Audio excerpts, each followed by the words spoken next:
Bueno, buenas tardes. Estamos hoy con Pablo Beluto. Tu currículo dice periodista o editor. ¿Qué sos más? ¿Periodista o más editor? Bueno, me formé como periodista en la carrera de Ciencias de la Comunicación de la Universidad de Buenos Aires cuando recién se creó la primera promoción, pero hace 20 años empecé a trabajar como editor de libros. El nombre técnico, pero que requiere explicarlo, es publisher. Es decir, el publisher es el que publica, como dice la palabra lo indica, pero de algún modo es el responsable del negocio editorial, es decir, no solo de los títulos que elige, sino también de que esos títulos se vendan y que el negocio sea sustentable, tanto para el autor como para la editorial. Ahora, es un poco lo que tiene que hacer el periodista en estos días. Sí, claro. Creo que quizás por ahí esa división, ¿no? de esa especialización que tenemos en la cabeza es lo que menos funciona. No sé si... Bueno, a mí me impresionó mucho, he trabajado muchísimo en las editoriales con periodistas, tanto como editores como autores. Me impresionó que durante muchos años, hasta hace muy poco tiempo, la distinción del negocio y el contenido, para simplificarlo mucho, estaba muy marcada. Entonces los periodistas no sabían cuánto impactaba el costo de la tonelada de papel de diario en su trabajo, los que trabajaban en diarios, o cómo incidían los ingresos por publicidad en relación a la cuenta de resultados de un medio. Y de algún modo había cierto orgullo por parte de ambas partes de que no se supiera. Era un modo de estafarse mutuamente, uno podría llegar a decirlo. Hoy, mira, justo ayer hablaba con un empresario muy importante de medios de la Argentina, y hablábamos de este tema. Y él me decía que eso estaba cambiando, que efectivamente había una conciencia económica mayor, por lo menos en el mundo editorial de libros. Eso ya es una tendencia que tiene unos cuantos años. Por supuesto, cuando uno elige estudiar humanidades, es porque, entre otras cosas, los números le resultan ajenos. Sin embargo, yo creo que es un idioma que no puedes dejar de...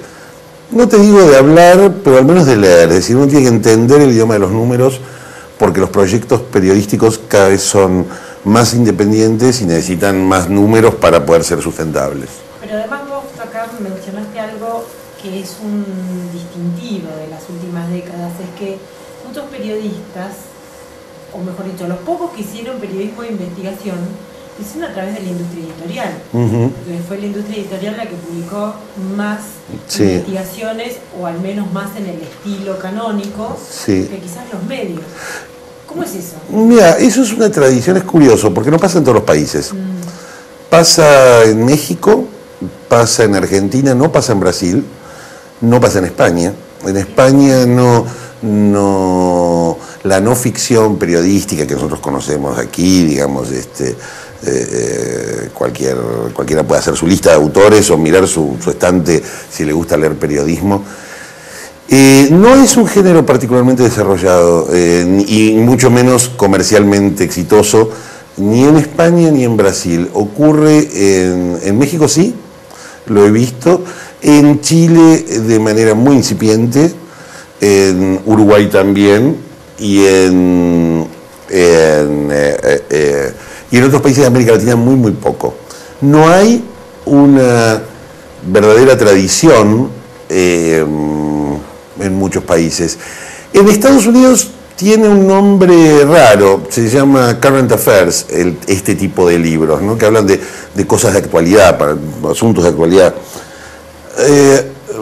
En la Argentina tiene que ver con una tradición de los propios periodistas, es decir, uno te debería ir, para tomar la tradición moderna, a Walsh, y en los 60 Rogelio García Lupo, que fueron un poco, entre otros, ¿no?, los primeros que empezaron a problematizar más allá de las páginas de los medios en los que escribían, a través de libros que iban investigando hechos de su tiempo. Después hubo un periodo más politizado, como fue todo en los 70, a principios de los 70, por supuesto hubo muy poco en la época del proceso, y renació esto sobre el final del proceso, con las primeras investigaciones sobre los temas de derechos humanos. Eso tuvo una segunda vuelta en los 90, con la corrupción y con, yo creo, dos hitos muy importantes, o tres en el periodismo argentino, que son la revista El Porteño, la fundación de Página 12 y un poquito antes el enorme éxito que había tenido la revista Humor sobre el final de la dictadura. Pero vos no creés que es porque no había espacio para esas investigaciones, porque vos planteas incluso a Walsh como fundacional de ese estilo, era precisamente porque no tenía otro espacio más que el editorial para desarrollar. Sí, claro, porque digamos, el periodismo se modernizó más rápido que los medios en los cuales trabajan los periodistas. Esta es un poco la sensación que yo tengo. Por lo menos eso se vio claro en los 90, que fue cuando yo empecé a trabajar en la industria editorial. Entonces vos lo que veías era las primeras, uno podría agregar también en ese momento así, catalizador, la revista El Periodista de Buenos Aires. Si todo eso confluye, son las mismas personas las que están en un lugar o en otro, y ahí empieza a, digamos, los propios periodistas se empiezan a dar cuenta que tienen más para contar que lo que entra en las páginas del diario. Hay algunos libros en ese momento que son de algún modo fundacionales de esta nueva época y enormemente exitosos. 1983 a finales se publicó Malvinas, la trama secreta, de Ricardo Kirschbaum, Eduardo van der Kooi y Oscar Cardoso. La guerra había sido hacía muy poco y había sido una guerra que se había basado en la desinformación, básicamente, para los argentinos. Y ese libro replantea de un modo, digamos, hace la investigación periodística, documentos, fuentes, gente que estaba en Estados Unidos, 3 personas para escribir ese libro. Hace poco tuve el placer de reeditarlo. Tenés en el caso y después los libros sobre toda la industria del exterminio de opositores durante el proceso. Es decir, las denuncias, que eso también va a ir siguiendo otro derrotero, ¿no? Te diría 2 grandes focos: el libro sobre corrupción, en los 90, arquetipo de eso es Robo para la Corona, 150.000 ejemplares, un libro mucho más comprado que leído probablemente, pero que te marcaba que había algo más que lo que los medios tradicionales te estaban contando a través de las páginas de los libros.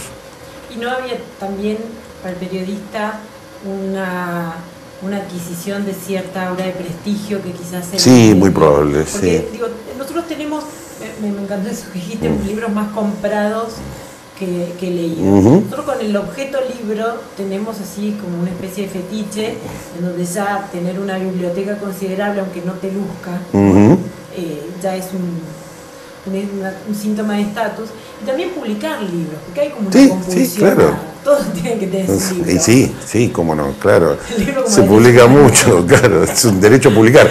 Sí, a ver, y se publica muchísimo, se publica muchísimo. En la Argentina se registran 20.000 ISBNs. ISBN es una sigla que es International Standard Book Number, que es como el DNI de un libro. Se ven más de 20.000 libros todos los años, entre todo. Y los grandes grupos editoriales como Random House o Planeta o Alfaguara, donde se trabajaba, publican cientos de libros al año, cientos de títulos al año. Entonces, sí, es cierto, a ver, también hay una razón económica, es un modo de ganar más dinero, digo, es un modo de ser más famoso. El prestigio y la reputación que te da un libro... Bueno, un libro, hablamos de la industria cultural. Yo que vengo del ámbito académico... No, bueno, pero ahí sirve... No te quedas con plata, pero te sirve para tu trayectoria académica. Obvio, y por eso se hace. Es como que los contás por crédito. Totalmente. Pero no, lo que yo sí creo es que en el caso de los periodistas y de la intención de publicar, sí, sin dudas aparece... A ver, se coadyuvan varios factores. La crisis de la profesión, la crisis material de la profesión, ganar dinero trabajando de periodista. Por eso también los periodistas de la gráfica no solamente saltan al libro, sino a la radio, a la tele, o a donde pueden juntar otros ingresos o convertirse en productores de sus propios programas de radio, como un modo de ganarse la vida. que en algunos casos genera algunos problemas a la hora de ejercer la profesión. Después, por el otro lado, sin dudas que el libro tiene un valor percibido altísimo en la sociedad. Vos hablás de las bibliotecas que ese es uno de los grandes enigmas ante la digitalización, porque vos hoy, uno recuerda, vamos a poner el caso del paradigmático del lugar lleno de libros, es el estudio del abogado. El estudio del abogado con los tomos de la ley, del derecho, eso ya va dejando de existir. Y las bibliotecas, entre la pauta cultural por un lado, que se ha ido transformando, pero también producto, yo creo que en el tiempo vamos a ver 3.000 libros adentro de un dispositivo que no va a decir absolutamente nada de vos. Es que yo creo que como que sos una tipa culta porque tenés muchos libros, nadie va a saber si tenés 1 o 3.000. Yo creo que esa es la resistencia. Yo amo el Kindle y me cambió la vida desde que tengo un dispositivo electrónico. No solamente por la facilidad en que se intercambia el libro, sino la practicidad de tener, de irte de un viaje y tener que llevar una sola tabletita y no 50 libros por si te quedas parada en un aeropuerto como me pasa. Exacto. Ahora, la verdad es que no se entiende a veces muchas voces de resistencia. O sea, que yo escucho gente diciendo, yo no voy a usar el libro digital, como si dijera, yo nunca voy a usar ascensor, que me imagino que en el momento que estaba claro, claro. Alguien lo decía. Sí, claro. No, yo, a ver, es una gran pregunta. Ayer este empresario, como era una reunión privada, no puedo decir quién era, pero es muy conocido, tiene su despacho lleno de libros. Y está orgulloso de que, no me acuerdo si en su casa tiene 3.000 libros, y en su despacho, en la empresa que dirige, tiene 1.000. Y me decía, y evidentemente a él le genera un enorme placer sentirse rodeado de sus libros, como nos pasa a todos. El problema es si aquello que nosotros llamamos libro, es decir, un montón de hojas encuadernadas entre 2 cartulinas, es un objeto, ¿cuán histórico es ese objeto y cuánta fecha de vencimiento tiene? Porque llamar libro a un archivo de texto, en el formato que sea, requiere cierto esfuerzo de imaginación. Hoy todavía todos los dispositivos electrónicos como el Kindle que vos mencionabas funcionan sobre la base de la analogía, de la ilusión que tenés un libro, la composición del texto se parece a la de un libro, el efecto de dar vuelta de página se parece al de un libro real, el blanco intenta parecerse al de la hoja, pero no es un libro, porque nosotros llamamos libro.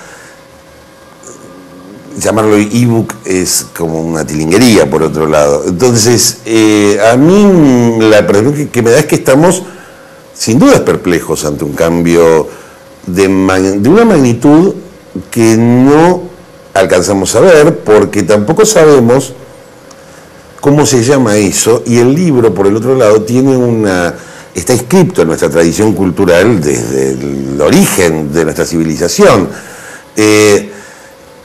Y a su vez tenía otra cosa que es tremenda, que era la idea de lo permanente.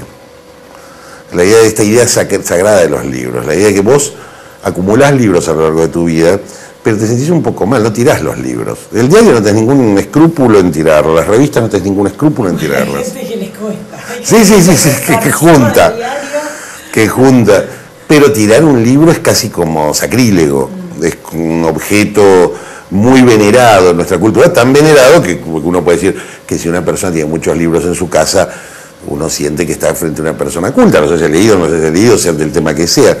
Ahora, pero también hay una incomprensión de la industria editorial, porque parte de ese consumo del libro tenía que ver con un consumo colectivo. Vos comprabas una novela en el verano y se la pasabas a tu amiga, y después la conversabas en tu misma familia.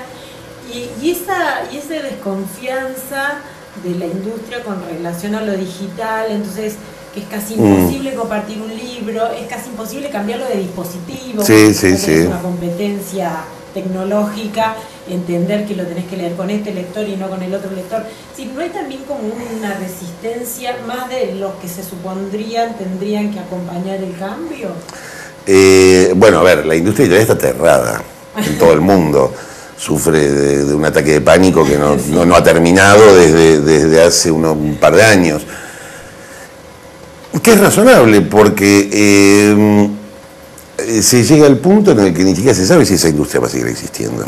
Por lo menos no va a seguir existiendo del modo en el que la hemos conocido o del modo en el que yo he trabajado. Vos venís de sociales y sí. Que nosotros hemos estudiado con la piratería de los totalmente libros de toda la vida. Porque sí. O sea, sociales, de filosofía y letras, han hecho de la industria de la fotocopia el sustento de la militancia estudiantil. Totalmente, sí, el modo de financiamiento de la política universitaria. Con lo cual es como paradójico que la industria ha hecho siempre una mirada condescendiente ante eso y ahora la circulación electrónica le pone una cantidad de frenos.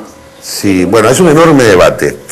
A ver, la industria, y corrijo un par de cositas nada más, la industria no es que ha sido condescendiente frente a eso, probablemente ha sido torpe para evitarlo, pero sin dudas hay editoriales, las editoriales técnicas que trabajan con las ciencias duras, cuando le fotocopian esos libros carísimos, sufren muchísimo económica y financieramente.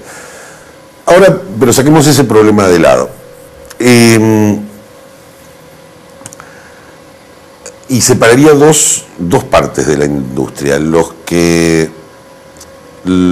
publican y los que comercializan. Los que publican, para que nos entiendan, son las editoriales.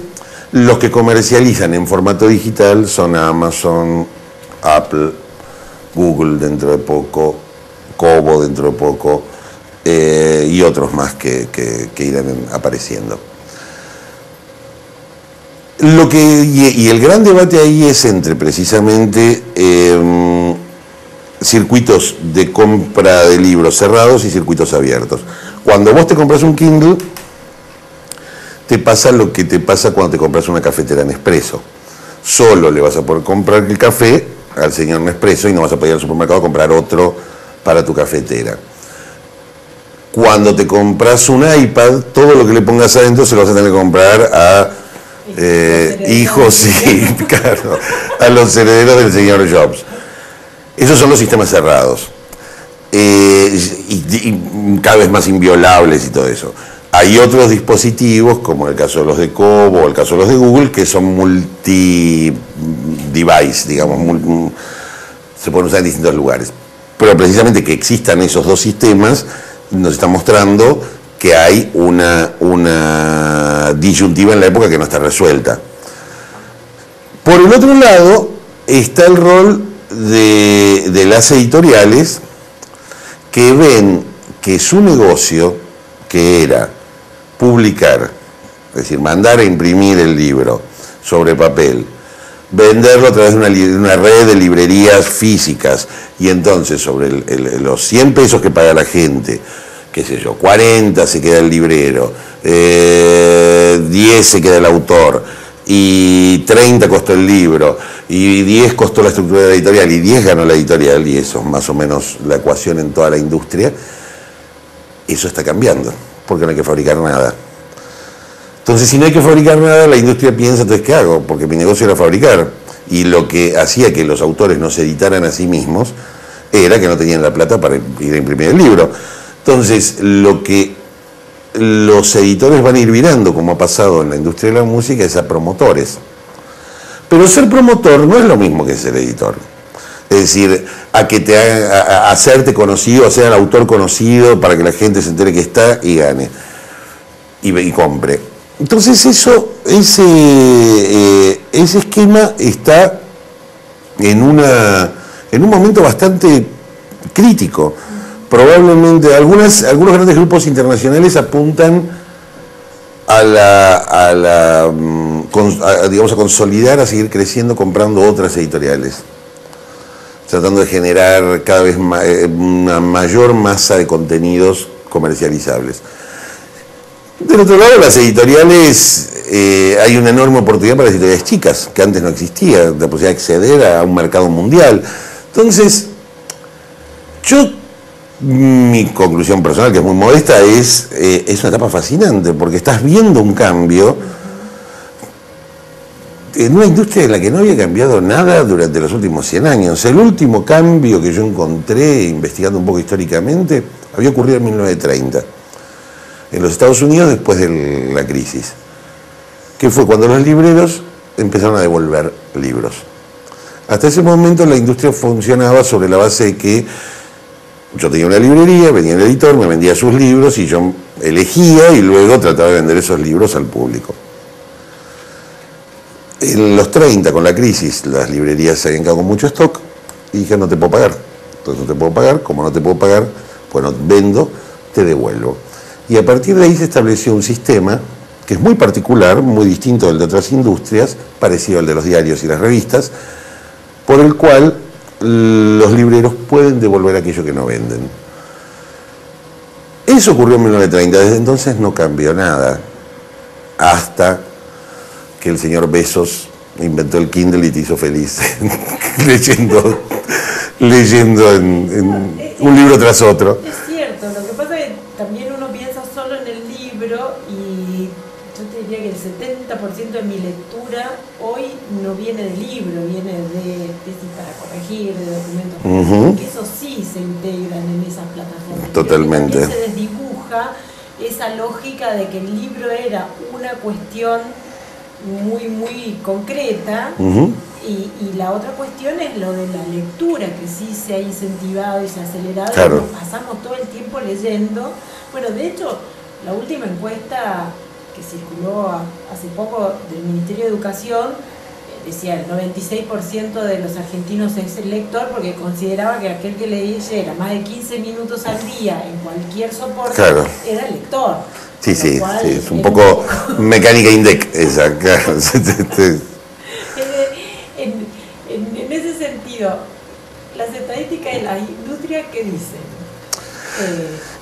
Mira, las estadísticas de la industria es una industria que no tiene estadísticas como todas las nuestras. Como todas las nuestras, digo, pero sí hay aproximaciones. Yo te puedo decir, en la Argentina se venden dentro del segmento de interés general, es decir, extraigo lo que son textos escolares y extraigo lo que son los libros que se venden en el mercado de kioscos. Es decir, lo que se vende en una librería, cuando empieza una librería, cualquiera de las librerías de la calle Corrientes, bueno, lo que se vende ahí son aproximadamente unos 30 millones de ejemplares, entre 30 y 35 millones de ejemplares al año. Uno podría hacer una cuenta muy fácil y dice, estamos casi cerca de un libro por habitante. Pero ¿qué pasa? Hay gente que lee mucho y hay gente que no lee nada. Los que leemos mucho somos, y leyendo mucho estoy hablando de gente que lee al menos 4 libros al año, que no es tanto, pero que hay la inmensa mayoría, estamos hablando de menos de un 10% de la población que consume esos 30 millones de libros. Otros países tienen indicadores más horizontales, es decir, la presencia de los libros está más repartida.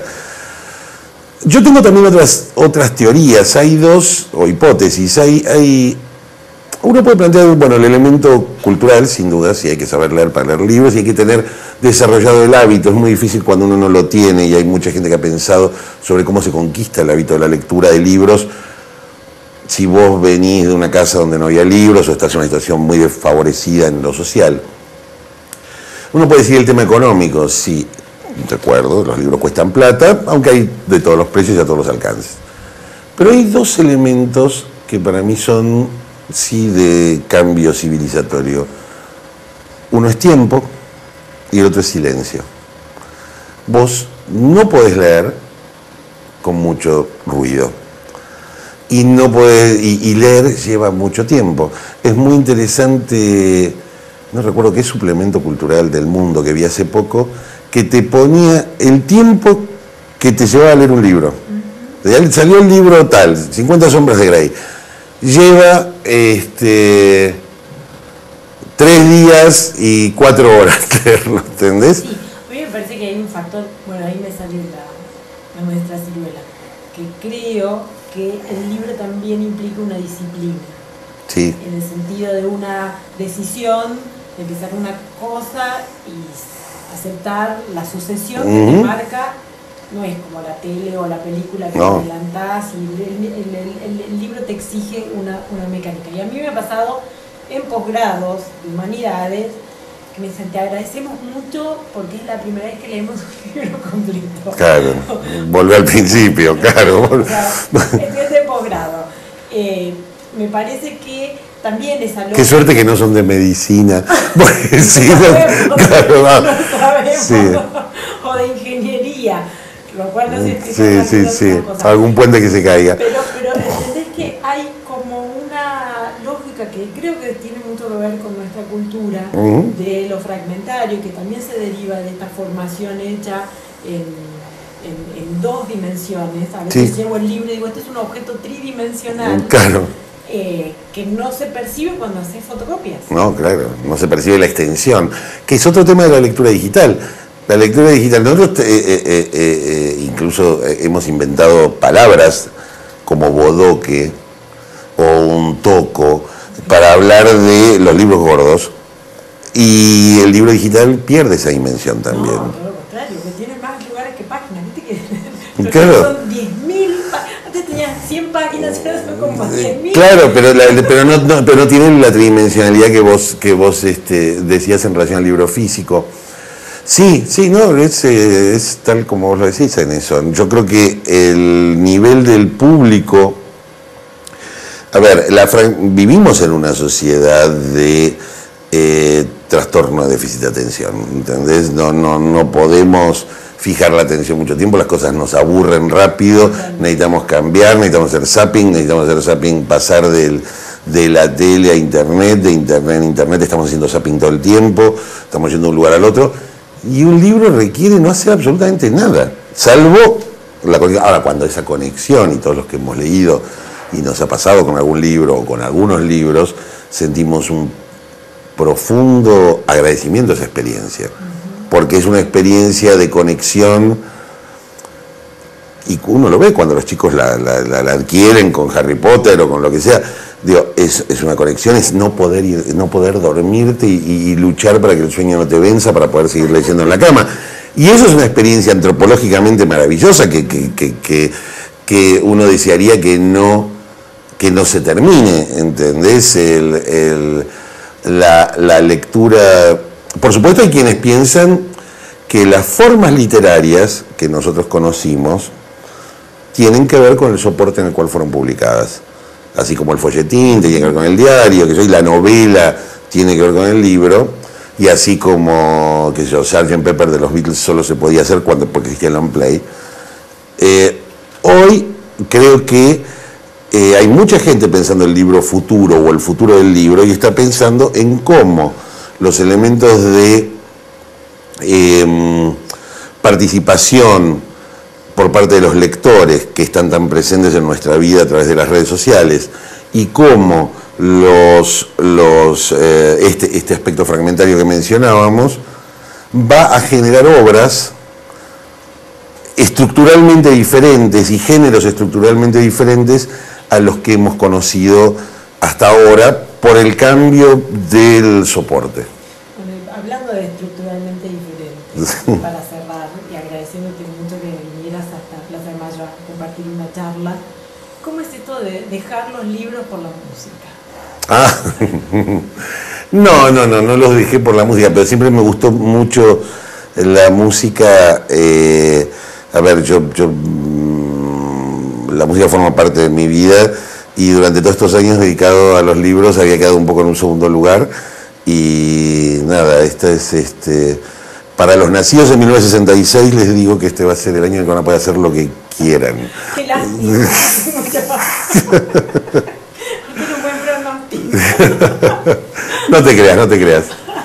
Pero, o sea, ¿es un cambio o es No, es un hobby que me produce una enorme satisfacción, como el de producir... Pero además, digámosle a los que no te escucharon o que no te siguen por las redes, que ya tuviste una presentación, vendiste todo. Sí. Éxito, casi como David Bisbal, prácticamente. Casi como que no, te diría, casi como que no. Pero sí, no, la gente, bueno, pues son las cosas que uno hace con enorme felicidad y con mucho placer.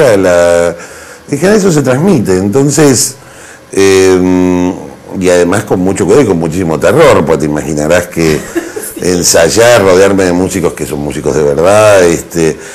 Pero yo creo que, de vuelta, a veces la vida corporativa, que es la que yo hacía, te va como segmentando y se te van quedando cosas afuera. Bueno, ha llegado el momento de juntarlas todas. Espero que sigas haciéndolo, que sea un buen año. Dale, muchísimas gracias. 66, y gracias de nuevo por acá. Bueno, gracias a vos y gracias a plazademayo.com. Bueno, estuvimos con Pablo Beteta.